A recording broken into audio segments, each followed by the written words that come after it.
This is Phil Cooper, head teacher at Brough Community Primary School. Just want to create a quick lesson. It's going to be a high quality lesson, and it's going to be a lesson to be used for home learning. There's a lot of people worried about lessons taking a heck of a lot of time to put together. I think there's some easy wins. You can never replicate exactly what's going on in the classroom. This is assuming it's a maths lesson, so this is assuming that children have got something to work on, squared paper maths books at home. That's all they need, obviously a pencil. So here's my guest account, our guest classroom at my school. And what I'm going to do is I've got a pre-prepared smart notebook. So I'm assuming that maybe we've got lots of teaching staff out there with smart notebook files, with PDFs, with PowerPoint slides, all ready to go.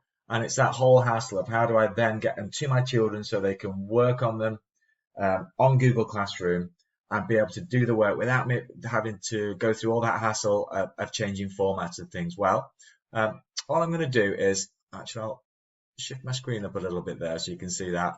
I'm going to go into File. I'm going to export as. You could do it as a PowerPoint. I quite like the idea of a PDF. They're a smaller format, and they do tend to work over a lot more devices. So I'm going to export as a PDF, and I'm just going to go and save this.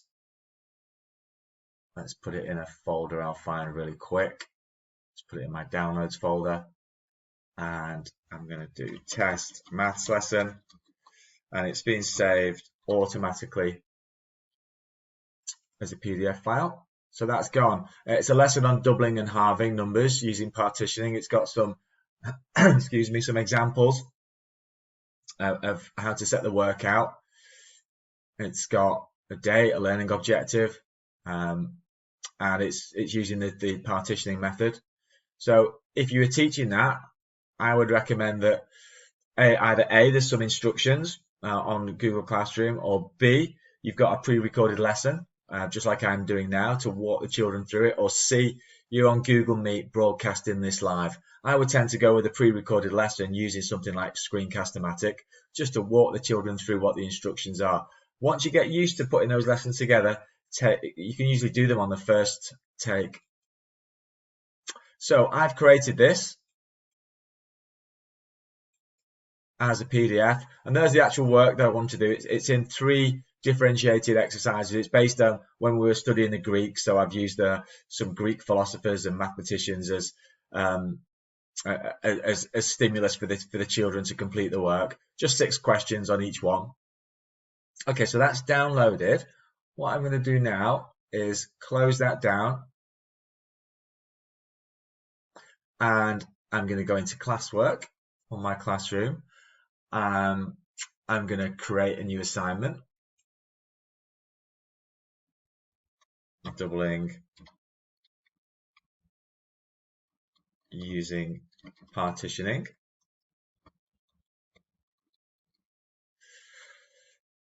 And I am going to add a file.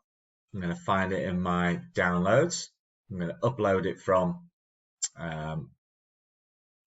the computer. Here's downloads. Here's the test maths lesson. And it's gone.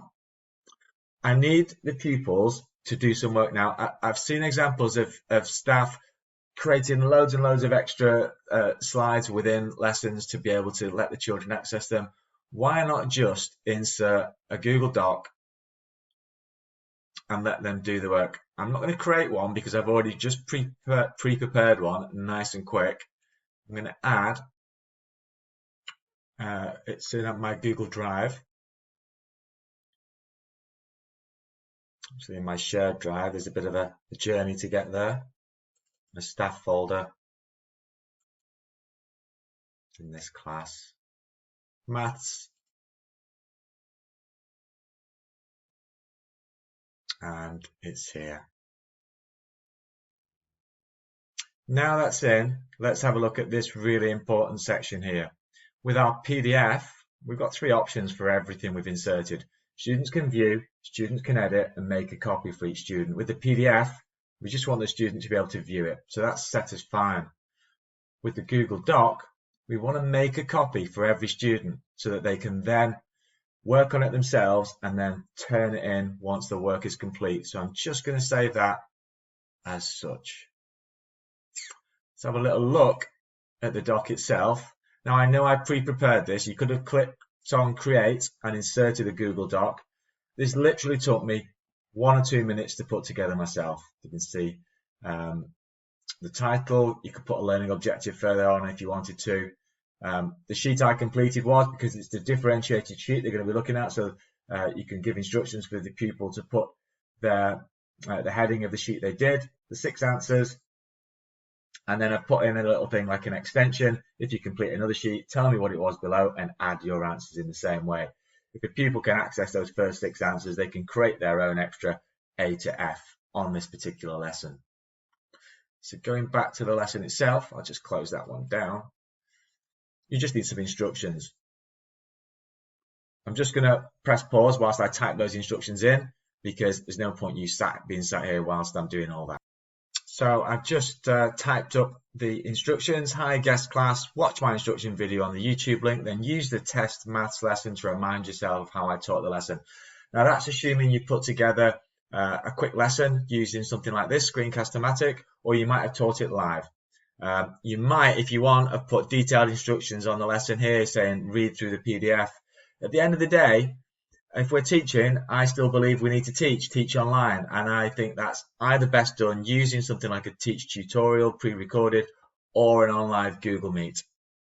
Choose one of the doubling by partitioning sets of questions and do the work in your maths books. Remember, they should have these at home, remembering to show you're working out. Type up your answers on the Google Doc I've given you. Do an extra set of questions if you can. Don't forget to turn your work in when you're done. I always try and highlight that with some asterisks around it. So that's the lesson set up. Here we've got this, it's set as Brough School Guest Class. You can always set it for other classes as well, but usually it's just for one. We're setting it for all students, but again, if you've got some differentiated worksheets that you're doing, you could do a separate assignment for each one. But of course mine, all the differentiated options are within within the PDF that I've created. Now there's 6 questions, so I'm going to make this 6 points for when I come to mark. I can set a due date, pick whichever date it's due. I'm not going to choose that. And topic, so this is maths. I'm going to select it as maths. And I'll be assigning it in a second. You can schedule it to launch if you want. Just going to click on the schedule, and you can choose a date and a time that you want the lesson to schedule. I'm just going to make this live straight away though. So off it goes.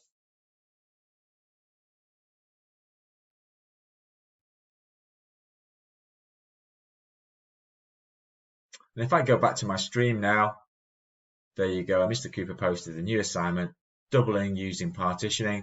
If I click on that, I'll get, let's go there first of all, the instructions that I've already set. And it said it's worth 6 points. It's got its own due date as tomorrow. So let's go back into student work now. And you see that because I've only got 2 students in this class, but because I've set them to get a copy of the assignment each, you can see that Paul's been set his own copy. And when that's completed and turned in, the answers will be there. I use a little a tick that I can cut and paste into each of the answers. I can pop the grade in here for when it's been marked. I can add a private comment, which you can change whenever you want. And then I can return the work once it's been marked. Let's just go back to the main one. And you'll see that you'll get told when the work has been turned in.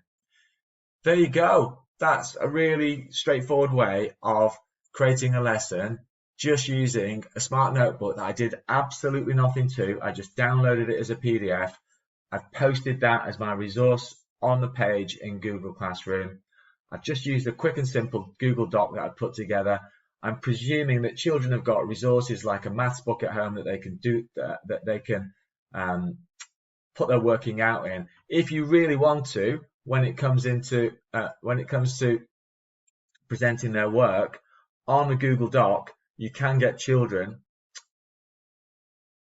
to insert a photograph of the work that they've completed in their maths books. If they're using something like a Chromebook at home, all you need to do on their Google Doc that they've got is go to Insert, Image, and then if they have got a Chromebook, you'll get an extra slider arrow here that will come out for them to choose the camera. Because I'm working on a big screen, I don't have mine. They can open the camera, take that photograph, and it will automatically insert it inside the Google Doc. I tend to not use that anymore, and quite often when they're taking photos, they don't come out as the best quality. You've just got to rely on the children completing the work. So there you go. A simple way of creating a lesson just using resources you've already got without having to go to the trouble of changing too much. The only thing I really did to create this lesson was just that quick and simple Google Doc that took me literally 2 minutes to put together. There you go.